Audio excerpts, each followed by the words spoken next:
Hello everyone, good evening, welcome to Glance Academy. दोस्तों, आज की इस क्लास में हम लोग करेंगे यूपी बजट से संबंधित जो इम्पॉर्टेंट पॉइंट हैं उसको डिस्कस करेंगे, क्योंकि घटनासार जो अर्धवार्षिकी मैगजीन आप लोगों के पास है उसी के हमारे हैंड रिटन नोट्स जो है कि तैयार किए गए हमारी टीम के द्वारा, और उसी के साथ हम national current affairs, international economics को कवर कर चुके हैं। यूपी को भी हमने कवर कर लिया है, लेकिन आज हमारा यूपी का बजट वाला सेगमेंट पूरा कंप्लीट होगा, जिसमें कौन कौन से महत्वपूर्ण आंकड़े हैं, डाटा है, नई योजनाएं हैं, कितना जो बजट आवंटन किया गया, इन सभी से संबंधित सारे प्रश्न बनने की जो संभावना होगी आपके यूपी पीसीएस प्रीलिम्स 2024 में, साथ ही साथ समीक्षा अधिकारी में। तो इन सभी चीज़ों को आज की क्लास में कवर किया जाएगा, और आप यहाँ पर देख सकते हो ये हैंड रिटन शॉर्ट नोट्स के रूप में हमारी टीम के द्वारा तैयार किया जाता है, जिसकी हम लोग क्लास करते हैं। क्योंकि इसके दो बेनिफिट्स होते हैं, एक तो बार बार आप इसको रिवीजन कर पाते हो कम समय में, छोटी छोटी क्लासेस के माध्यम से या फिर पीडीएफ के माध्यम से। दूसरा ये होता है कि हमें बार बार मैगजीन नहीं पढ़नी पड़ती, क्योंकि ऑलरेडी वो बहुत छोटा छोटा लिखा होता है, और बहुत सारी चीज़ें ऐसी लिखी होती है जो एग्जाम के पॉइंट ऑफ व्यू से जरूरी नहीं है, केवल आपको समझना रहता है। तो उन सभी चीज़ों को समाहित करते हुए टीम के द्वारा जो घटनासार हाफ ईयरली मैगजीन आई हुई थी उसके हैंड रिटन नोट्स कुछ इस तरीके से तैयार किए जाते हैं, और जो लास्ट टाइम भी हमने किए थे 11 फरवरी के एग्जाम्स के लिए बहुत बेनिफिट था, यूपीएससी एग्जाम में भी उससे बहुत बेनिफिट मिला। तो इसी तरीके से आपको इस बार भी इससे बेनिफिट मिलेगा। तो चैनल पे पहली बार हो तो सब्सक्राइब कर लेना, और वीडियो अच्छी लगेगी तो लाइक कर देना, अपने दोस्तों के साथ जरूर शेयर करना। वीडियो के नीचे दिए गए टेलीग्राम चैनल को जरूर ज्वाइन कर लेना, क्योंकि वहां पर भी बहुत सारी अपडेट, पीडीएफ कंटेंट आपको मिलता रहता है। तो चलिए शुरू करते हैं आज हम यूपी स्पेशल में बजट की क्लास। तो यहाँ पर हम देखेंगे अब अपनी क्लास में यूपी बजट 2024-25। आगे बढ़ने से पहले छोटी सी इन्फॉर्मेशन देता हूँ, क्योंकि बहुत सारे बच्चों की कमेंट आती है टेलीग्राम पर भी और वीडियो के नीचे कि सर इसकी पीडीएफ हमें चाहिए। तो इसकी पीडीएफ दोस्तों बहुत ही कम प्राइस पे आपको मिलेगी, जो कि हैंड रिटन होती है। तो थोड़ा सा टीम के द्वारा जो हमारा काम किया जाता है उसको पेमेंट करना चाहिए, तो इसीलिए बहुत ही कम प्राइस पे आपको ये मिल जाएगी। और इसकी संपूर्ण डिटेल वीडियो के नीचे दिए गए व्हाट्सअप नंबर या फिर मैं डिस्प्ले पर शो कर देता हूँ 8527594636, इस पर आप मैसेज करोगे तो सारी जानकारी आपको वहाँ पे मिल जाएगी, और किस तरीके से पीडीएफ मिलेगी वो भी सब डिटेल वहाँ पे टीम बता देगी। तो चलिए शुरू कर लेते हैं। हम देखते हैं सबसे पहले 5 फरवरी 2024 को यूपी के वित्त मंत्री सुरेश खन्ना जी ने 2024-25 का बजट प्रस्तुत किया। तो दो बातें महत्वपूर्ण हो गई कि पहली चीज, वित्त मंत्री कौन थे जिन्होंने बजट पेश किया, तो सुरेश खन्ना जी थे, और दूसरी किस दिन को यह प्रस्तुत किया गया, तो 5 फरवरी 2024 को किया गया। बजट का आकार क्या है दोस्तों, तो 7,36,437 करोड़ 71 लाख रुपए, ये इस बार का इसका बजट का साइज है। कभी कभी होता है कि आपको डिजिट फॉर्म में देता है, तो डिजिट फॉर्म में भी याद रखना है कि 7,36,437.71 लाख करोड़ रुपए। तो यहां पर आप देखोगे कि इस बार बजट में 24,863 करोड़ 57 लाख रुपए, कितना दोस्तों, 24,863.57 करोड़ रुपए की नई योजनाएं भी सम्मिलित की गई हैं। अब ये नई योजना क्या होता है, जैसे हर साल कुछ योजनाएं पहले से चलती चली आ रही होती हैं, जैसे वृद्धावस्था पेंशन हो गया, या अटल पेंशन योजना हो गया, या फिर छात्रवृत्ति योजना हो गया, कन्या सुमंगला योजना हो गया, जल जीवन मिशन हो गया, पंचायती राज के लिए हो गया। तो अलग अलग क्षेत्रों में जो योजनाएं पहले से चल रही होती हैं तो उनमें तो केवल धनराशि आवंटित की जाती है, लेकिन कुछ योजनाएं ऐसी होती हैं जो उत्तर प्रदेश के आर्थिक विकास से संबंधित होती हैं, या भारत सरकार के आर्थिक लक्ष्यों को पूरा करने के लिए संबंधित होती हैं। तो उनसे संबंधित कुछ नई योजनाओं को भी इसमें जोड़ा जाता है, और उन नई योजनाओं के लिए नए सिरे से बजट का आवंटन किया जाता है। इसी को नई योजनाएं भी कहा जाता है। तो यहाँ पर अगर आप देखोगे तो इस तरीके से जो नई योजनाएं होती हैं उनके लिए इतनी धनराशि दी गई, कितनी, 24,863.57 करोड़ रुपए। अब इसी के साथ अगर आपको ये भी पता होना चाहिए कि बजट में कितनी प्राप्तियों का अनुमान रखा गया है वर्तमान भारत यूपी सरकार के द्वारा। बजट में कुल प्राप्तियां 7,21,333.82 लाख करोड़ रुपए अनुमानित किए गए हैं। तो कितने हो गए, 7,21,333 करोड़ 82 लाख रुपए अनुमानित किए गए हैं कि इतनी हमें प्राप्तियों की उम्मीद है। और कुल प्राप्तियों में अगर आप देखोगे तो 6,06,802.40 करोड़ रुपए की तो राजस्व प्राप्ति रहेगी इस 7 लाख में ही, और 1,14,531.42 करोड़ रुपए की पूंजीगत प्राप्ति रहेगी। तो कितनी प्रकार की प्राप्ति रहेगी यहाँ पे, एक रहेगी पूंजीगत प्राप्ति जो आपकी लगभग 1,14,531 करोड़ है, और आपकी राजस्व प्राप्ति 6,06,802.40 करोड़, और ये पूरी प्राप्ति आप जोड़ोगे ना तो यही धनराशि आ जाएगी 7,21,333 करोड़ 82 लाख रुपए।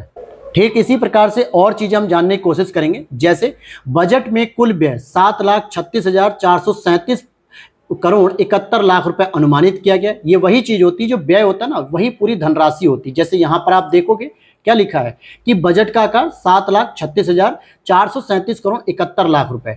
तो यही आपका बजट का जो व्यय होता है वही बजट का आकार भी होता है, जिसमें कहां कहां पर हम व्यय करेंगे। तो अगर आप देखोगे कुल व्यय में लगभग 5,32,655.33 करोड़ रुपए आपके राजस्व लेखों में जाएगा और 2,03,782.38 करोड़ रुपए पूंजी लेखों का व्यय है।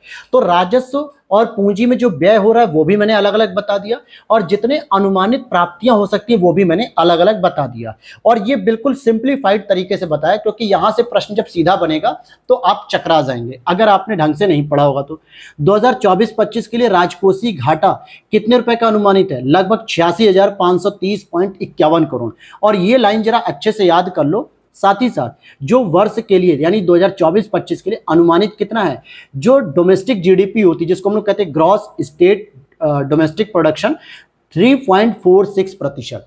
तो यानी यूपी का जो राजकोषीय घाटा है वो लगभग कितना अनुमानित किया जा रहा है पूरे बजट का या पूरी जीडीपी का हमारे स्टेट की 3.46% रहेगा। कितना हो गया? 86,530.51 करोड़। तो इस तरीके से आपसे राजकोषीय घाटा पूछा जाता है। चलो ये तो हो गई कुछ बेसिक बातें जो आपने समझ ली। अब जरा हम बात करेंगे कि जो विभिन्न क्षेत्रों में धन का आवंटन किया गया है, जैसे पिछली बार पीसीएस में पूछा गया था।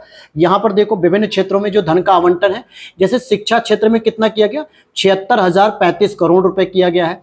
ऊर्जा में कितना किया गया? 57,071 करोड़ रुपए। ग्रामीण विकास में अगर हम बात करें तो 25,409 करोड़ रुपए किया गया है। और नमामि गंगे एवं ग्रामीण जल आपूर्ति के लिए 25,710 करोड़ रुपए और पंचायती राज के लिए 21,197 करोड़ रुपए। हालांकि मैंने यहां पे एक फैक्ट छूट गया है जिसका नाम होता है जल जीवन मिशन। कितना होता है दोस्तों? जल जीवन मिशन। तो इसकी भी धनराशि आप लोग लिख लेना, 22,000 करोड़ रुपए दी जाएगी। कितना दिया गया आवंटन? जैसे शिक्षा में आपको 76,035 करोड़, ऊर्जा में 57,071 करोड़, ग्रामीण विकास में 25,409 करोड़, नमामि गंगे एवं ग्रामीण जल आपूर्ति 25,710 करोड़, पंचायती राज के लिए 21,197 करोड़। तो जल जीवन मिशन की अगर मैं बात करूं तो 22,000 करोड़ रुपए दी जाएगी। अब यहां पर एक प्रश्न यह भी पूछा जाता है कि सर्वाधिक यानी सबसे अधिक किस क्षेत्र में बजट का आवंटन किया गया है? तो बिल्कुल आंख बंद करके लगा देना। स्टार्टिंग के दो मैंने इसीलिए लिखे हैं। स्टार्टिंग के दो कौन से हैं? शिक्षा क्षेत्र में सबसे अधिक बजट इस बार यूपी सरकार ने दिया, 76,000 करोड़ रुपए दे रही है लगभग। और ऊर्जा में आप देखोगे 57,000 करोड़ रुपए लगभग। तो सेकंड नंबर पे ये है। तो ये दो बजट आप याद रख लेना, क्योंकि उत्तर प्रदेश सरकार लगातार शिक्षा की स्थिति को मजबूत करने के लिए अधिक से अधिक धन आवंटित कर रही है। तो ये पूछा जाता है ना कि सबसे अधिक धनराशि किस में खर्च की गई, तो इसको याद रख लेना। और आगे चलते हैं। इसी तरीके से अगर आप देखोगे कल्याणकारी योजनाओं पर, जैसे ये तो हो गया अलग अलग सेक्टर में, अगर मैं कहूं कल्याणकारी योजनाओं में कहां कहां पे खर्च हो रहे हैं, तो सर्व शिक्षा अभियान जिसको हम लोग SSA के नाम से जानते हैं, जरा कमेंट सेक्शन में बताना कि ये कौन से इश्यू मतलब सन में आया था। 21,310 करोड़ रुपए इसके लिए खर्च हो रहे हैं। विधवा और वृद्धावस्था पेंशन जो दी जाती है 12,620 करोड़ रुपए। जल जीवन मिशन, अच्छा यहाँ पे लिखा हुआ है 22,000 करोड़, और मनरेगा में 5,060 करोड़ रुपए दिए जा रहे हैं। तो ये आपको बताना है कि सर्व शिक्षा अभियान किस वर्ष आता है। साथ ही साथ राष्ट्रीय ग्रामीण आजीविका मिशन में आप देखोगे 36,095 करोड़, पीएम आवास योजना 6,389 करोड़, और स्वच्छ भारत मिशन के लिए 7,575 करोड़ रुपए। तो इतने ही अगर आप याद कर लोगे ना, तो इतनी तो मैं गारंटी दे रहा हूं दोस्तों कि भले 4 ऑप्शन अगर आपको आएंगे मिलान करने के लिए, तो 2 तो इसी में से फंस जाएंगे। और अगर 2 भी अगर आपको याद आ गया एग्जाम में, वो क्वेश्चन आपके हाथ में ही रहेगा, आपके हाथ से बाहर नहीं जा सकता। इतना तो आपको कॉन्फिडेंस आना चाहिए। और ऐसा भी हो सकता है कि इन्हीं में से कोई भी 4 योजनाएं डायरेक्टली उठा के पूछ लिया है कि इनमें आवंटन कितना है। मैंने बाकी चीजें नहीं लिखी हैं कि नगर विकास क्या है, पब्लिक सेक्टर क्या है, लोक निर्माण क्या है, पुलिस क्या है, पीएम ग्रामीण, इन सब का कोई वजूद नहीं है। अब इनसे प्रश्न बहुत कम पूछे जा रहे हैं। जो मेन है, जैसे एजुकेशन और ऊर्जा में सबसे अधिक इन्वेस्टमेंट हो रहा है, तो भाई इसका याद होना चाहिए। साथ ही साथ सर्व शिक्षा अभियान, क्योंकि एजुकेशन से रिलेटेड है। जल जीवन मिशन, जिसके तहत घर घर जो है कि पाइप के माध्यम से पानी पहुंचाया जा रहा है। अगर आप गांव में रहते होंगे तो आपके गांव में पाइप पड़ रहा होगा जो हर घरों में टंकी का कनेक्शन देगा। तो कुछ महत्वपूर्ण योजनाएं जो चर्चा में रहती हैं वहां पर फोकस किया जाता है एग्जाम में भी। सारी चीजों को नहीं रटना होता, नहीं तो बजट तो बहुत बड़ा है। अब यहां पर देखेंगे 2024-25 में प्रदेश की जीडीपी कि 25 लाख करोड़ रुपए तक पहुंचने का अनुमान है। कितना अनुमान है भाई? 2024-25 तक ऐसा अनुमान है कि जीडीपी जो है देश की, प्रदेश की 25 लाख करोड़ रुपए तक पहुंच सकती है। हालांकि 2023-24 के अक्टूबर माह तक लगभग 37 लाख किसान क्रेडिट कार्ड का वितरण किया गया है हमारे यूपी में। ठीक है, तो 37 लाख किसान क्रेडिट कार्ड दिए गए हैं। अच्छा, केसीसी की अगर मैं बात करूं तो इसको 1998 में लाया गया था, 1998 में। पीएम किसान सम्मान निधि योजना, जिसके अंतर्गत किसानों को क्या दिया जाता है? 6,000 रुपए का वितरण किया जाता है, लेकिन इसकी 3 किस्तें दी जाती, 2-2 हजार रुपए के हिसाब से। अभी आपने देखा होगा जब प्रधानमंत्री नरेंद्र मोदी जी ने तीसरा लोकसभा चुनाव जीत लिया अपने कार्यकाल का, तो उन्होंने 27 जून के आसपास 17वीं किस्त इसको दी थी, मतलब किसानों को 2,000 रुपए की। तो इसमें देखोगे दिसंबर 2023 तक 63,000 करोड़ रुपए की धनराशि डीबीटी के माध्यम से 2 करोड़ 62 लाख किसानों के खाते में हस्तांतरित की गई है। अब मैं इस पे क्यों फोकस कर रहा हूं? क्योंकि यहां से या तो यह प्रश्न पूछा जा सकता है कि पीएम किसान सम्मान निधि योजना शुरू कब की गई, एक प्रश्न ये बन सकता है। तो इसको आप देखोगे कि ये फरवरी 2019 में इस योजना को लॉन्च किया गया, एक क्राइटेरिया। दूसरा एक स्टेटमेंट यह भी आ सकता है कि इस योजना के अंतर्गत 6,000 रुपए की धनराशि दी जाती है, वो भी 3 किस्तों में 2-2 हजार रुपए के हिसाब से दी जाती है हर 4 महीने पे। फिर तीसरा प्रश्न यह भी पूछ सकता है कि अभी हाल ही में नरेंद्र मोदी जी के द्वारा कौन सी किस्त दी गई, तो 17वीं किस्त दी गई, यानी कि 17 नंबर की किस्त दी गई थी। चौथा प्रश्न यह भी बन सकता है यूपी से रिलेटेड कि उत्तर प्रदेश में कितने लाख किसानों को प्रॉफिट दिया गया, तो 2 करोड़ 62 लाख किसानों के खाते में डीबीटी के माध्यम से 63,000 करोड़ रुपए अभी तक दे दिए गए हैं। तो ये एक बहुत ही इंपॉर्टेंट और बहुत चर्चित में रहने वाली योजना है, तो इसे याद रख लेना। 5-6 पॉइंट जो मैंने बता दिए हैं, इसमें भले नहीं लिखा है लेकिन आप याद रख लेना, क्योंकि मैंने जो अभी बोला है, और अगर आपके पास पीडीएफ होगी इसकी, आप लोगों ने अगर व्हाट्सएप टीम से कांटेक्ट करके लिया होगा, तो जो लाइनें मैंने बोली हैं उसको नोट डाउन कर लो, या फिर अगर आप घटना सार के साथ पढ़ रहे हो तो वहां पे भी नोट डाउन कर लो। सीएम कन्या सुमंगला योजना, यानी कि मुख्यमंत्री कन्या सुमंगला योजना के अंतर्गत जो पात्र बालिकाएं हैं उनको 6 विभिन्न श्रेणियों में कुल 15,000 रुपए की सहायता प्रदान की जा रही है, लेकिन अब इसकी धनराशि बढ़ा दी गई है। अब इसकी धनराशि कितनी कर दी गई है? 25,000 रुपए कर दी गई है, और यही चीज मैं इसमें बताऊंगा। ठीक है, अच्छा, एक चीज और समझो कि पहले दी जाती थी इसमें 15,000 रुपए धनराशि 6 किस्तों में, लेकिन अभी भी क्या है, 6 किस्तों में ही दी जाएगी, लेकिन अब इस धनराशि को बढ़ा दिया गया है, 25,000 रुपए तक कर दिया गया है। और इसमें पात्र योग्यता किसकी होगी? 2 बेटियों को दी जाएगी। कैसे? 2 बेटियों को दी जाएगी, और जिसकी वार्षिक इनकम 3 लाख रुपए से कम होनी चाहिए। कितनी होनी चाहिए? 3 लाख रुपए से कम, और केवल 2 बेटियों को ये योजना का लाभ मिलेगा। इसका मतलब क्या हो गया? एक बेटी को मिलेगा 25,000 रुपए और दूसरी बेटी को मिलेगा 25,000 रुपए। इस तरीके से 50,000 रुपए कंप्लीट होंगे। लेकिन यहां पर एक ऐसा पॉइंट आएगा जो आपको डिस्प्यूट कर देगा। अगर मान लो 3 बेटियां हैं तो नहीं मिलेगा, केवल शुरू की 2 बेटियों को मिलेगा, तीसरी चौथी पांचवी जो भी बेटियां हैं उनको नहीं मिलेगा। लेकिन एक संभावना ऐसी भी होती है कि मान लो एक बेटी का जन्म हुआ पहली, और जब दूसरी बेटी का जन्म हो रहा था तो दूसरी और तीसरी यानी 2 बेटियां जुड़वा हो गई, तो ऐसे में तीनों बेटियों को दिया जाएगा, क्योंकि जो दूसरी और तीसरे नंबर की बेटियां जुड़वा हुई हैं उनको गवर्नमेंट के द्वारा 1 यूनिट माना जा रहा है, इसलिए दोनों लोगों को ये सुविधाएं दी जाएंगी। तो वहां पर आप 3 वाला कॉन्सेप्ट नहीं लगा सकते हो। और इसमें पॉइंट क्या है, जैसे महात्मा गांधी नरेगा योजना अंतर्गत वित्तीय लेख 2023-24 के लिए 28 करोड़ 68 लाख मानव दिवस सृजित किए गए, यानी इतने दिन तक काम किए गए हैं होंगे। मतलब 2024-25 में अगर हम देखें 33 करोड़ मानव दिवस का सृजन किए जाने का लक्ष्य है। अब यहां पर अगर हम बात करते हैं सरकार द्वारा निर्मित ई श्रम पोर्टल पर यूपी के लगभग 8.32 करोड़ कामगारों का पंजीकरण हुआ है, जो कि देश में सर्वाधिक है। अब ये ई श्रम पोर्टल क्या था? ई श्रम पोर्टल का मतलब होता है कि भारत में जितने भी कारीगर हैं, जितने भी कामगार हैं, जितने भी वर्कर हैं, उन सभी का इस पोर्टल पे रजिस्ट्रेशन होगा। एक आधार कार्ड की तरह एक यूनिक नंबर मिलेगा 12 डिजिट का, जिसमें डिटेल दी होगी कि आप बेरोजगार हैं कि कामगार हैं, कहाँ काम कर रहे हैं, इन सबकी बेसिक डिटेल होगी। तो इस मामले में उत्तर प्रदेश ने सबसे अधिक पंजीकरण कराया है, 8.32 करोड़ कामगारों का पंजीकरण हुआ है। ये पूरे देश में पहले नंबर पे है। साथ ही साथ पीएम जनधन खातों के अंतर्गत प्रदेश में 9 करोड़ खातों के साथ यूपी देश में प्रथम स्थान पर है। जबकि अगर मैं आज की बात करूं तो लगभग 57 करोड़ खाते ऑलरेडी पूरे भारत में खुल चुके हैं, जिसमें 9 करोड़ तो केवल यूपी में खोलेगा और नंबर 1 नंबर पे चल रहा है। तो कई बार ऐसा भी होता है ना, 2-3 योजनाएं देकर पूछ लेगा कि कौन से योजना में यूपी पहले नंबर पे या दूसरे नंबर पे है। इसी तरीके से प्रधानमंत्री सुरक्षा बीमा योजना में अब तक प्रदेश में 5,54,00,000 नामांकन के साथ यूपी प्रथम स्थान पे हो गया। तो 3 बातें मैंने आपको बता दी। एक तो प्रधानमंत्री सुरक्षा बीमा योजना बता दिया, दूसरा मैंने आपको जनधन अकाउंट के नाम पे बता दिया, और तीसरा मैंने ई श्रम पोर्टल। अब क्या होगा, इन्हीं 4 लाइनों से एक प्रश्न बनेगा। ई श्रम में आपका पहला स्थान, जनधन खाते में पहला स्थान और सुरक्षा बीमा योजना में पहला स्थान, लेकिन एक ऑप्शन दे देगा इन चौथे को मिला के कि प्रधानमंत्री जीवन ज्योति बीमा योजना में अब तक प्रदेश में 1.90 करोड़ नामांकन के साथ यूपी सेकंड नंबर पे है।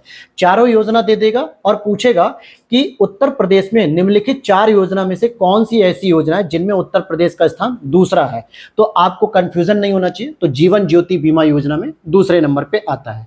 प्रश्न का देखिए नेचर इसी तरीके से होता है। अगर आप इस नेचर को समझ पाओगे या पुराने पेपरों के एनालिसिस से समझ पाओगे कि बजट से प्रश्न कैसे बनते हैं, तो आप बजट को बहुत इजीली रिवाइज कर पाओगे। लेकिन नहीं, अगर इस चीज को समझोगे तो बस आप केवल रट्टाफिकेशन पे चलोगे, और रटने से कभी भी बजट के डाटा याद नहीं होते हैं।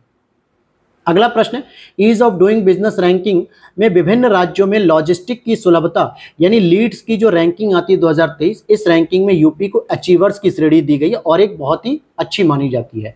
फिर देखते हैं, राज्य सरकार के प्रयासों से मातृ मृत्यु दर यानी कि MMR, ठीक है, इसका मतलब क्या हो गया, मातृ मृत्यु दर। इसको हम देखेंगे कि मदर मोर्टेलिटी रेट 2014 में जो कि 285 से कम होकर 2022 तक 167 प्रति लाख पहुंच गई है। यानी 1 लाख महिलाओं पे जब वो बच्चे को जन्म देती हैं तो उस दौरान कितनी माताओं की मृत्यु हो जाती है। तो 1 लाख में से 285 महिलाओं की मृत्यु हो जाती थी जब वो बच्चे को जन्म देती थी, क्योंकि ऐसा 2-3 कारणों से हो सकता है। एक तो उनके अंतर्गत कोई ऐसी बीमारी हो जो शायद असाध्य रोग हो, या फिर कभी ऐसा होता है कि जिस हॉस्पिटल में उनकी प्रेगनेंसी की गई है वहां पे सारी उपयुक्त सुविधाएं नहीं होती कि इमरजेंसी कंडीशन में उनको रोका जा सके, कंट्रोल किया जा सके, उनकी जान को बचाया जा सके।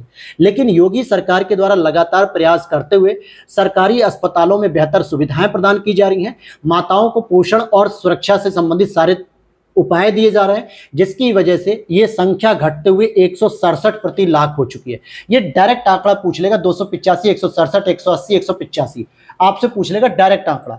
और शिशु मृत्यु दर की बात करेंगे तो 48 प्रति हजार से कम होकर 38 प्रति हजार पहुंच गया। तो ध्यान देना कि माताओं के लिए तो 1 लाख संख्या का प्रयोग किया था, 1 लाख के सापेक्ष, लेकिन बच्चों के लिए 1000 के सापेक्ष पूछा जाता है कि 1000 में से कितने बच्चे जन्म लेते ही मृत्यु हो जाती है उनकी, या 5 साल के अंदर ही। तो यहां पर ये आंकड़ा याद रख लेना। फिर आयुष्मान भारत PM जन आरोग्य योजना के अंतर्गत 4,86,00,000 से अधिक आयुष्मान कार्ड वितरित किए जा चुके हैं। अब बात करते हैं यहाँ पे 2024-25 में आयुष विभाग के अंतर्गत महायोगी गुरु गोरखनाथ आयुष विश्वविद्यालय गोरखपुर का निर्माण कार्य पूर्ण किए जाने तथा अयोध्या में राजकीय आयुर्वेदिक महाविद्यालय एवं वाराणसी में राजकीय होम्योपैथिक मेडिकल कॉलेज की स्थापना का लक्ष्य रखा गया। तो 3 जिलों में 3 अलग अलग स्कूल खोले जा रहे हैं या कॉलेजेस खोले जा रहे हैं। जैसे गोरखपुर में तो भाई गोरखनाथ जी के नाम पे ही है, और ये क्या खुलेगा, आयुष विश्वविद्यालय खुलेगा, चलो ठीक है। अयोध्या में अगर आप देखोगे तो आयुर्वेदिक महाविद्यालय खोला जाएगा। बनारस में अगर आप देखोगे तो होम्योपैथिक मेडिकल कॉलेज। तो तीनों अलग अलग, आयुष विश्वविद्यालय गोरखपुर में और आयुर्वेदिक महाविद्यालय अयोध्या में और होम्योपैथी जो मेडिकल कॉलेज है वो वाराणसी में खोला जाएगा। ये तीनों याद रख लेना। अब यहाँ पर देखते हैं बुंदेलखंड क्षेत्र में एक नए औद्योगिक विकास प्राधिकरण यानी बीडा का गठन किया जाएगा।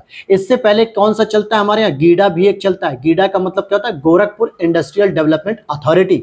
और अब क्या चलेगा, एक बीडा भी आ रहा है। बीडा का मतलब क्या हो गया, जो बुंदेलखंड इंडस्ट्रियल डेवलपमेंट अथॉरिटी का भी गठन किया जा रहा है।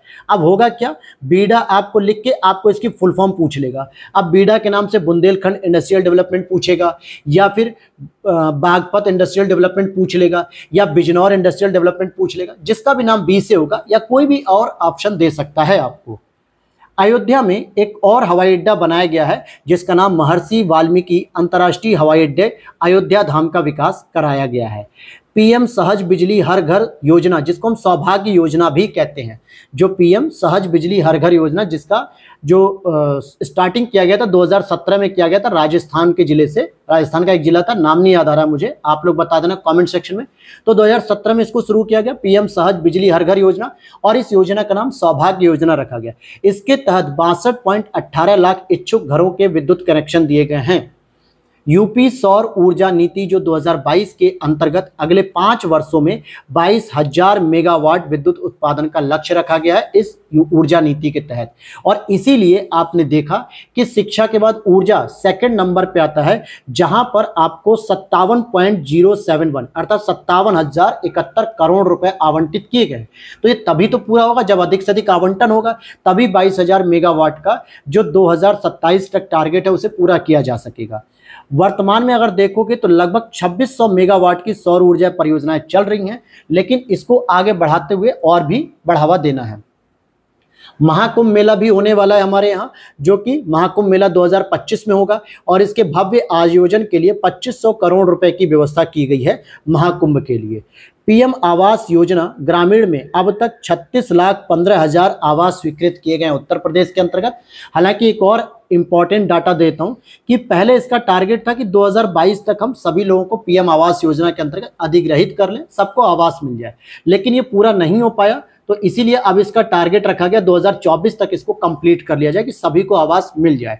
इसीलिए 36,15,000 ही अभी तक आवास स्वीकृत हो पाए हैं। प्रदेश में अगर हम कृषि क्षेत्र की विकास दर की बात करेंगे तो 5.1% प्राप्त करने का लक्ष्य रखा गया, क्योंकि उत्तर प्रदेश सेकेंडरी सेक्टर और टर्सरी सेक्टर में एक उभरता हुआ बाजार है, जिसमें इंडस्ट्री के साथ साथ सर्विस सेक्टर ज्यादा प्रमोट हो रही है। लेकिन कोशिश ये की जा रही है कि उत्तर प्रदेश की जो कृषि, जो उत्तर प्रदेश की ताकत है, चाहे वो गेहूं का उत्पादन हो, गन्ने का उत्पादन हो, चीनी का उत्पादन हो, फल का उत्पादन हो, सब्जियों का उत्पादन हो, नंबर 1 होने की वजह से इसके पीछे क्या आधार है? कृषि। तो कृषि को भी बढ़ावा देना है और इसका भी लक्ष्य 5.1% रखा गया है। फिर और आगे देख लेते हैं यहाँ पे। और इसी संबंध में कृषि को प्रोत्साहन प्रदान करने के उद्देश्य से 3 नई योजनाएं शुरू की गई। अब ये वही 3 नई योजनाएं हैं जो मैंने आपको बताया था कि लगभग जो नई योजनाएं शामिल की जा रही हैं, कितनी शामिल की जा रही हैं? 24,863 करोड़ 57 लाख रुपए की जो नई योजनाएं शामिल की जा रही है, तो उसमें ये भी योजना शामिल होगी। क्या क्या हो गया कि राज्य कृषि विकास योजना रहेगी, विश्व बैंक सहायतिक यूपी एग्रीज योजना रहेगी और automotive weather station automatic rain gauge. तो ये 3 प्रकार की नई योजनाएं भी इसमें शामिल की जा रही हैं। प्रदेश में औसत गन्ना उत्पादकता कितनी है? 72 मीट्रिक टन प्रति हेक्टेयर से बढ़ा के हमें 84 मीट्रिक टन प्रति हेक्टेयर हुई है। कितनी हो गई? 72 मीट्रिक टन से बढ़ा के 84। नरेंद्र देव कृषि एवं प्रौद्योगिकी विश्वविद्यालय अयोध्या के अंतर्गत कृषि महाविद्यालय गोंडा का भी संचालन किया है, क्योंकि अयोध्या में ही नरेंद्र देव कृषि एवं प्रौद्योगिकी विश्वविद्यालय एग्रीकल्चर यूनिवर्सिटी, जैसे मेरठ में सरदार वल्लभ भाई पटेल के नाम से है और चंद्रशेखर के नाम से कानपुर में है, तो उसी तरीके से अयोध्या में भी नरेंद्र देव जी के नाम पे एग्रीकल्चर यूनिवर्सिटी, जहां से कृषि महाविद्यालय भी संचालित किया जाएगा जो गोंडा में होगा। महात्मा बुद्ध कृषि एवं प्रौद्योगिकी विश्वविद्यालय कुशीनगर की भी स्थापना की जा रही है। तो आप देखो यूपी में ही 6 कृषि विश्वविद्यालय चल रहे हैं और जिसका सीधा लक्ष्य क्या है कि कृषि को बढ़ावा दिया जाए।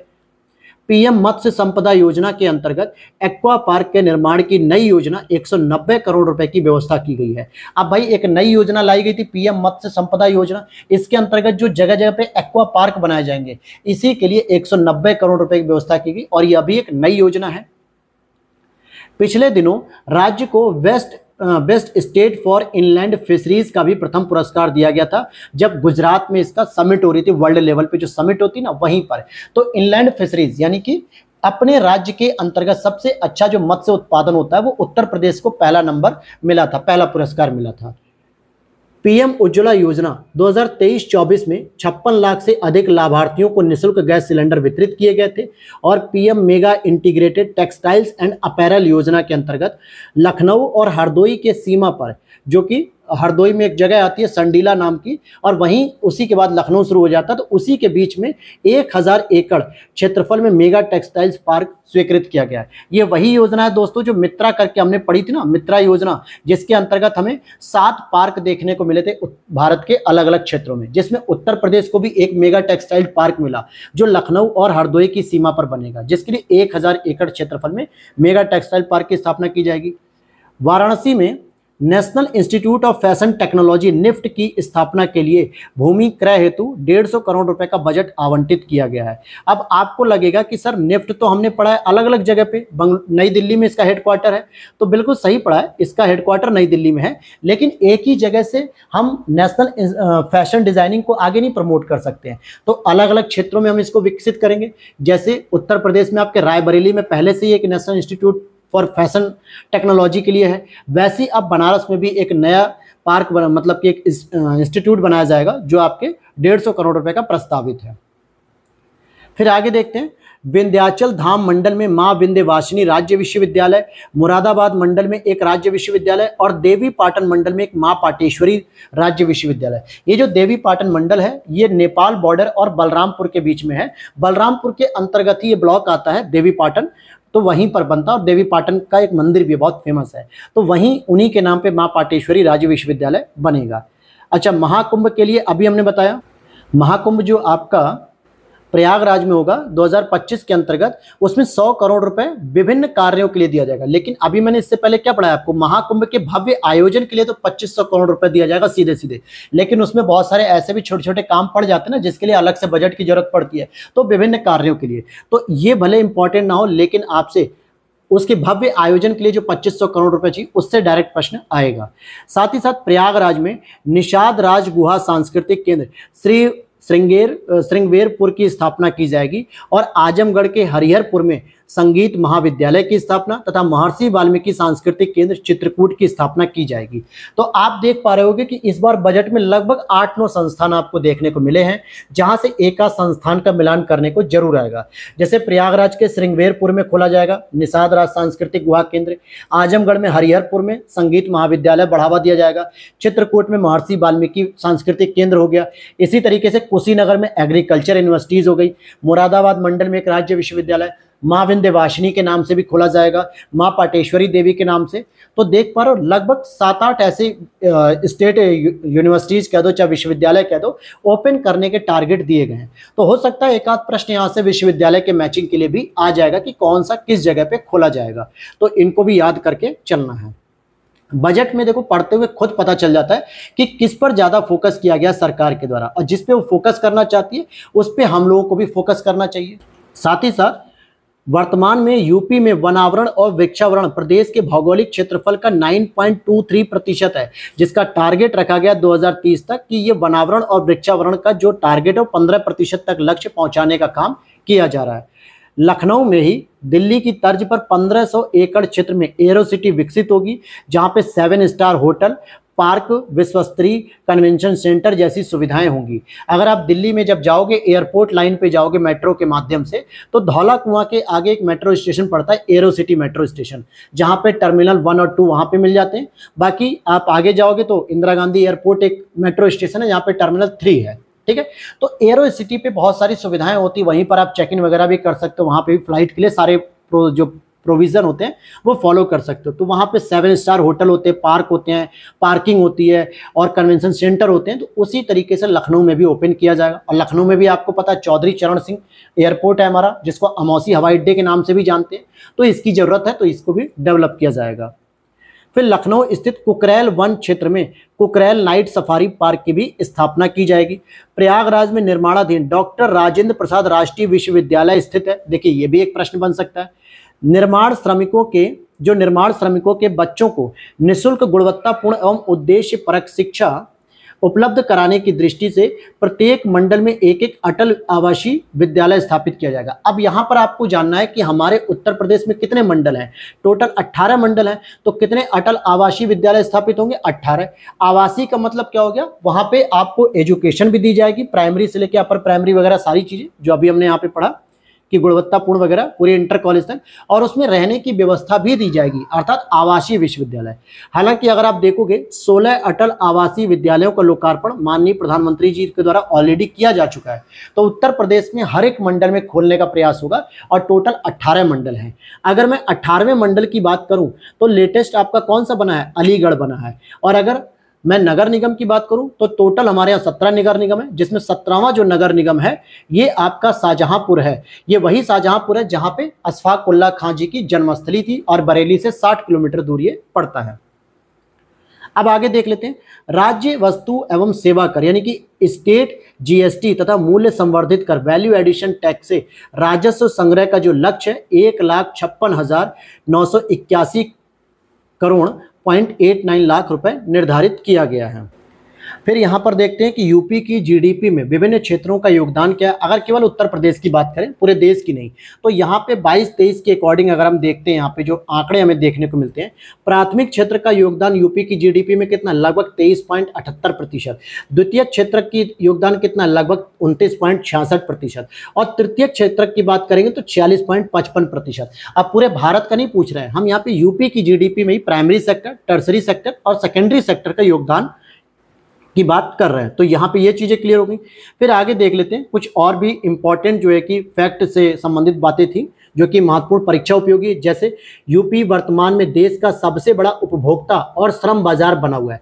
भाई उपभोक्ता तो रहेगा ही, जब पूरे देश में उत्तर प्रदेश की जनसंख्या सबसे अधिक है तो सभी लोगों को तो कुछ ना कुछ उपभोग करने की आवश्यकता है। हर एक व्यक्ति कोई ना कोई भोजन, वस्त्र, सुविधाएं उपभोग करता है, तो सबसे बड़ा उपभोक्ता बाजार भी है और श्रम बाजार भी यहाँ पर है। देश का सर्वाधिक एयरपोर्ट, सर्वाधिक मेडिकल कॉलेज और सर्वाधिक सूक्ष्म एवं लघु उद्योग, लगभग 96 लाख एमएसएमई वाला राज्य भी बन गया।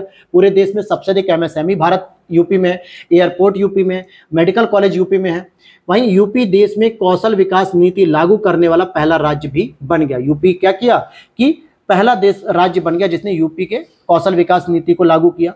फिर आगे बात करें, दूसरा, फूड बास्केट के रूप में पहचान क्या क्या मिली, दूध, गन्ना, चीनी, आलू, आम, आंवला, एथेनॉल। इस उत्पादन में भी देश का अग्रणी योगदान है। हालांकि फूड बास्केट के साथ आप इसमें गेहूं को भी रख सकते हो, क्योंकि गेहूं में सर्वाधिक उत्पादन यूपी, दूध में सर्वाधिक, गन्ने में सर्वाधिक, चीनी में सर्वाधिक, आलू में सर्वाधिक, आम, आंवला, एथेनॉल, इन सभी के प्रोडक्शन में भी सर्वाधिक योगदान यूपी देता है भारत में। और राज्य में देश का सबसे बड़ा लगभग 16,000 किलोमीटर का रेल नेटवर्क है और लगभग 4 लाख किलोमीटर का सड़क नेटवर्क भी इसके पास प्राप्त है। अब यहाँ पर आगे हम चलते हैं। एसोचैम ने भी उत्तर प्रदेश राज्य को best state in skill development का स्वर्ण पदक भी दिया है। बेस्ट स्टेट स्किल डेवलपमेंट का स्वर्ण पदक दिया है। अयोध्या के हनुमानगढ़ी के लड्डू को अब जीआई टैग दिया जा चुका है। हनुमानगढ़ी का मंदिर है ना, बहुत फेमस है अयोध्या में।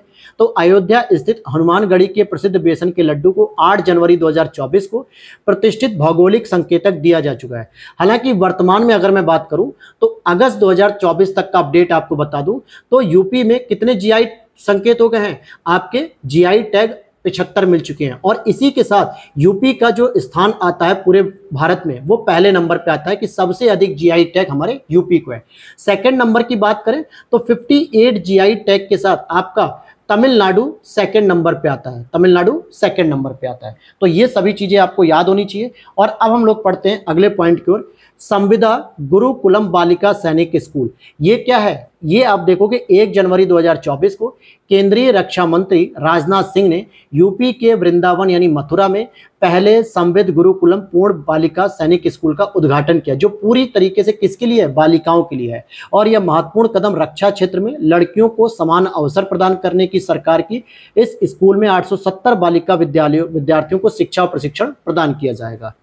फिर यहाँ पे लास्ट टॉपिक अगर हम पढ़ते हैं अपना, उत्तर भारत का पहला मानव डीएनए बैंक, उत्तर भारत का, पूरे भारत का नहीं, केवल नॉर्थ इंडिया का, बनारस हिंदू यूनिवर्सिटी बीएचयू जो कि यूपी में स्थित है बनारस में। यहाँ पे उत्तर भारत का पहला मानव डीएनए बैंक बनाया जा रहा है। और 30 जनवरी 2024 को जंतु विज्ञान विभाग के ज्ञानेश्वर लैब में ऑटो डीएनए एक्सट्रेचर मशीन लगाई गई है। तो आप देखोगे कि मानव का डीएनए कलेक्ट करने के लिए जो बैंक बनाई जा रही है वो कहाँ बनाई जा रही है? बनारस हिंदू यूनिवर्सिटी, जिसकी स्थापना 1916 में लॉर्ड हार्डिंग द्वितीय के कार्यकाल में मदन मोहन मालवीय जी के द्वारा स्थापित की गई थी। तो ये हो गया आपका यूपी स्पेशल का दोस्तों बजट। अब जितनी भी चीजें मैंने आराम से बिल्कुल धैर्यपूर्वक चीजों को समझाया है, इलेबोरेट किया है, इतनी चीजों को अगर आप पढ़ते हो तो ये मान के चलो यूपी के बजट से मैक्सिमम क्वेश्चन जो भी आएंगे वो सही हो जाएंगे। बाकी कोई जरूरत नहीं है ज्यादा चीजें पढ़ने की। अगर आपको लगता है आपके पास कैपेसिटी है तो आप उसे रटिए, वो आपकी मर्जी है। लेकिन जितना मैंने पढ़ा है अगर इसको आप अंडरलाइन करके पढ़ लेते हो तो बहुत अच्छा हो जाएगा। अभी क्लास कंप्लीट नहीं हुई, अभी लास्ट के 5-6 मिनट और हैं, जो हम यूपी का लास्ट में एक जो आता ना पूरा संकलन टाइप का, उसे अभी हम रिविजन करेंगे। अब यहाँ पे देखोगे उत्तर प्रदेश की जो तथ्यसार होते हैं जो 1-1.5 पेज का था, उसको मैंने देखा कि सारे पॉइंट इंपॉर्टेंट थे, तो एक तरीके से रिवीजन भी हो जाएगा, तो उसको मैंने कहीं पर भी अलग नहीं किया, लिखा नहीं, बस डायरेक्टली उसको हम पढ़ लेंगे। क्या क्या पॉइंट, जैसे जून 2024 में उत्तर प्रदेश कैबिनेट ने टाटा सन्स के साथ कहां पर मंदिरों का संग्रहालय बनाने के प्रस्ताव को मंजूरी दे दी है, तो इसी के बारे में पूछना है। और Tata corporate social responsibility fund के माध्यम से वित्त पोषित भी किया जा रहा है, तो ये अयोध्या में बनेगा मंदिरों का संग्रहालय। जो CSR होता है ना आपका, कॉर्पोरेट सोशल रेस्पॉन्सिबिलिटी, तो टाटा ग्रुप ने अपनी ये रेस्पॉन्सिबिलिटी निभाते हुए मंदिरों का संग्रहालय निर्माण करने के लिए अयोध्या को चुना। वहीं पे उत्तर प्रदेश सरकार ने कहां पर दुनिया का पहला एशियाई किंग वल्चर संरक्षण और प्रजनन केंद्र स्थापित करने की घोषणा की है, तो महाराजगंज, जिसको हम लोग गिद्ध भी कहते हैं, गिद्ध कहते हैं। फिर आगे देखते हैं, मार्च 2024 में किस कार्ड को सर्वाधिक मात्रा में जारी करने वाला उत्तर प्रदेश देश का पहला राज्य बन गया, तो आयुष्मान कार्ड हो गया। मार्च 2024 में अपराध के रोकथाम तथा जांच की मदद के लिए उत्तर प्रदेश सरकार के द्वारा किस एप्लीकेशन को लॉन्च किया गया, त्रिनेत्र 2.0। फिर वहीं जून 2024 में उत्तर प्रदेश सरकार ने किन परिवारों के लिए मुफ्त बिजली कनेक्शन योजना शुरू की है, तो BPL परिवारों के लिए की है। किसके लिए, BPL परिवारों जो बिलो पॉवर्टी लाइन होती है। इसके आगे देखते हैं, भारत के पहले स्वदेशी रूप से निर्मित कैश फायर टेंडर जो दमकल का निर्माण उत्तर प्रदेश के किस संस्थान के द्वारा किया गया, तो भारतीय जो MSME फर्म है नोएडा, उसके द्वारा किया गया है। 2025-29 तक विश्व championship road racing MotoGP India का आयोजन उत्तर प्रदेश में कहाँ किया जाएगा, नोएडा शहर में। उत्तर प्रदेश का वह एयरपोर्ट जिसका नाम परिवर्तित करके मां पाटेश्वरी रखने का निर्णय लिया गया, तो श्रावस्ती बलरामपुर का वो एयरपोर्ट हो जाएगा। और हाल ही में उत्तर प्रदेश ने कहां पर अपने पहले ग्लास स्काई वॉक ब्रिज का अनावरण किया है, चित्रकूट स्थित तुलसी झरने पर। आप देखोगे जैसे आप लोग रील्स में देखते हो ना कि नीचे घाटी होती है, झरना होता है, नदी होती है, बड़े बड़े जो है कि एडवेंचरस जगह होती है, और ऊपर क्या होता है, एक शीशे का पूरा एक चलने के लिए फुटपाथ बना दिया जाता है। हालांकि बहुत मजबूत होता है, ऐसा नहीं कि टूट के गिर गया तो नीचे मर जाओगे, लेकिन इस तरीके की चीजों को, टूरिज्म को डेवलप करने के लिए चित्रकूट स्थित तुलसी झरना है, वहीं पर इसको बनाया गया है। और आगे चलते हैं, ये हमारा लास्ट पेज रहेगा। तो यहाँ पे आप देखोगे कि हाल ही में उत्तर प्रदेश के किस यूनिवर्सिटी के छात्रों ने नेत्रहीनों को उनके दैनिक जीवन में मदद करने के लिए AI आधारित स्मार्ट ट्रैवलिंग असिस्टेंट विकसित किया है। Harcourt Buttler technical university Kanpur के द्वारा इसको डेवलप किया गया है। उत्तर प्रदेश के किस स्थान पर इंडो एशियन उद्यम इंडो एशियन प्राइवेट लिमिटेड ने भारतीय सेना को 2700 AK-203 असल्ट राइफल सौंपी है, तो करेवा के अमेठी में। हालांकि इसको जो है कि पहले ही एग्रीमेंट हो चुका था कि जो AK-203 असल्ट राइफल है ये अमेठी में ही निर्मित हो रही थी। फिर उत्तर प्रदेश के सोनिया अग्रवाल ने 7 से 12 वर्ष के आयु के बच्चों का किस नाम से भारत का पहला वित्तीय साक्षरता उद्यमिता कार्यक्रम लॉन्च किया, तो लिटिल फ्यूचर फाउंडर्स के नाम से लॉन्च किया गया। उत्तर प्रदेश में कहां पर देश की पहली डिजिटल साइबर फॉरेंसिक लैब स्थापित की जा रही है, तो नोएडा में स्थापित की जा रही है। उत्तर प्रदेश का वह शहर जहां पर देश का पहला बैटरी चालित टावर वैगन लगाया गया, कानपुर में। उत्तर प्रदेश का वह स्थान जहां हाल ही में भारतीय वायुसेना द्वारा भीष्म पोर्टेबल हॉस्पिटल का परीक्षण किया गया, आगरा। ये पैराशूट से किया गया था। इसमें 2-3 पॉइंट ऐसे हैं या 4 पॉइंट जो आपको नहीं पढ़ाए गए, नहीं तो मैक्सिमम आपको यूपी स्पेशल में पढ़ा दिया गया था जो कल की क्लास में था। उत्तर प्रदेश के किस जिले में वेस्ट टू वंडर पार्क बनाया जा रहा है, तो प्रयागराज में बनाया जा रहा है। उत्तर प्रदेश का वह जिला जहां पे कछुआ संरक्षण रिजर्व बनाने की घोषणा की गई है, तो गोंडा में की गई है, और सरयू नदी के तट पे की गई है, सरयू नदी के तट पे। उत्तर प्रदेश के किस जिले में मारुति सुजुकी इंडिया का पहल ऑटोमेटेड ड्राइविंग टेस्ट ट्रैक बनाया गया, अयोध्या में। हाल ही में प्रोजेक्ट प्रवीण के तहत उत्तर प्रदेश में कितने छात्रों को कौशल प्रशिक्षण प्रदान किया जाएगा, 61,000 बच्चों को दिया गया है। उत्तर प्रदेश के किस क्षेत्र में सूखे की निगरानी के लिए वेदर स्टेशन स्थापित करने की बात की गई, तो बुंदेलखंड, जहां पे सूखा रहता है वहीं तो निगरानी करेगा, तो बुंदेलखंड का क्षेत्र होता है। हाल ही में किस कंपनी ने उत्तर प्रदेश के नोएडा में अंतर्राष्ट्रीय फिल्म सिटी के निर्माण का टेंडर जीता है, तो बेव्यू प्रोजेक्ट ने जीत लिया है। अब यहाँ पे ये फिल्म सिटी स्टैब्लिश करेंगे अंतर्राष्ट्रीय लेवल की। 19 फरवरी 2024 को प्रधानमंत्री नरेंद्र मोदी जी ने लखनऊ में आयोजित ग्राउंड ब्रेकिंग सेरेमनी 4.0 में यूपी में कितनी करोड़ रुपए की परियोजनाओं का शुभारंभ किया, तो 10 लाख करोड़ रुपए का शुभारंभ कर दिया। उत्तर प्रदेश का वह जिला जहां पर 19 फरवरी 2024 को प्रधानमंत्री मोदी जी ने श्री कल्की धाम मंदिर का शिलान्यास किया, तो ये आपके कल्की अवतार से संबंधित है और ये संभल में पड़ता है। संभल कहाँ पड़ता है, पश्चिमी यूपी से संबंधित है, जो उत्तराखंड के पास बॉर्डर शेयर तो नहीं करता है, शायद वहीं आसपास है। उत्तर प्रदेश में 3D शहरी स्थानिक डिजिटल ट्विन विकसित करने वाला देश का पहला शहर कौन सा है, वाराणसी। उत्तर प्रदेश का वह शहर जहां पे रामायण वैक्स म्यूजियम का निर्माण किया जा रहा है, अयोध्या। 5 से 7 जनवरी 2024 के बीच उत्तर प्रदेश में कहां पर नो योर आर्मी फेस्टिवल यानी अपनी सेना को पहचानो नो योर आर्मी फेस्टिवल का आयोजन लखनऊ में किया गया। और आपको बता दें कि जो रक्षा मंत्री हमारे वर्तमान में राजनाथ सिंह जी हैं, वो लखनऊ से ही सांसद चुने गए हैं। आगे देखते हैं, जनवरी 2024 में अमेरिकी विमानन विनिर्माता कंपनी बोइंग ने कलपुर्जों की आपूर्ति के लिए अपना पहला वितरण केंद्र उत्तर प्रदेश में किस स्थान पर खोलने की बात की? खुर्जा में। ये खुर्जा किसके अंतर्गत आता है? बुलंदशहर के अंतर्गत आता है। फिर बात करेंगे उत्तर प्रदेश का पहला डीएनए बैंक, तो अभी मैंने बताया बीएचयू वाराणसी, बनारस हिंदू यूनिवर्सिटी में। जनवरी 2024 में जारी स्वच्छ सर्वेक्षण पुरस्कार 2023 में उत्तर प्रदेश के किन 2 शहरों को सबसे स्वच्छ गंगा अवार्ड मिला था? ये भी मैंने आपको बताया था कल कि 4 हमारे शहर हैं, जैसे पहले नंबर पे वाराणसी है, दूसरे पे आपका प्रयागराज है, तीसरे पे बिजनौर है, चौथे नंबर पे हरिद्वार और फिर 5वें नंबर पे कन्नौज। यानी टॉप 5 में तो 4 जिले आपके यूपी के ही हैं। तो यहाँ पर उत्तर हो जाएगा वाराणसी पहले नंबर पे, दूसरा प्रयागराज। फिर और आगे देखते हैं, जनवरी 2024 में मुख्यमंत्री योगी आदित्यनाथ जी ने किस शहर में राज्य के पहले फ्लोटिंग वातानुकूलित रेस्तरां का उद्घाटन किया? यानी कि फ्लोटिंग एसी वाला जो होटल होता है, रेस्टोरेंट, प्रयागराज में। जनवरी 2024 में उत्तर प्रदेश के किस धार्मिक स्थल पर बनने वाले हनुमानगढ़ी बेसन लड्डू को जीआई टैग दिया गया? तो ये अयोध्या के फेमस है। केंद्र सरकार द्वारा वित्त पोषित भारत का प्रथम गौ अभ्यारण्य उत्तर प्रदेश के किस जिले में बनाने के लिए निर्णय लिया गया? मुजफ्फरनगर के तुगलकपुर गांव में बनाया जाएगा। ये गौ अभ्यारण्य बनेगा यहाँ पे। उत्तर प्रदेश सरकार ने जनवरी 2024 में किन 2 प्रतिष्ठित हस्तियों को उत्तर प्रदेश गौरव सम्मान से सम्मानित किया? डॉक्टर ऋतु जो कि वैज्ञानिक थी, ये मैंने बताया था कि मंगलयान मिशन के लिए इनका योगदान रहा है। मंगलयान मिशन जो 2013 में लॉन्च हुआ। और नवीन एक उद्यमी है, नवीन व्यक्ति का नाम है, जिन्होंने भारत को सबसे पहले पहला यूनिकॉर्न दिया था, जिसकी कीमत कितनी होती? मूल्यांकन $1000 बिलियन के हिसाब से होती है।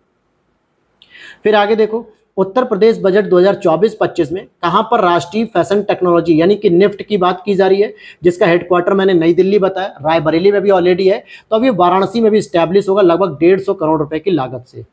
उत्तर प्रदेश राज्य बजट 2024-25 में किस क्षेत्र को सर्वाधिक बजट आवंटित किया गया? ये देखिए, ये सीधा सीधा प्रश्न मैंने बताया कि शिक्षा क्षेत्र को दिया गया 76,035 करोड़ रुपए।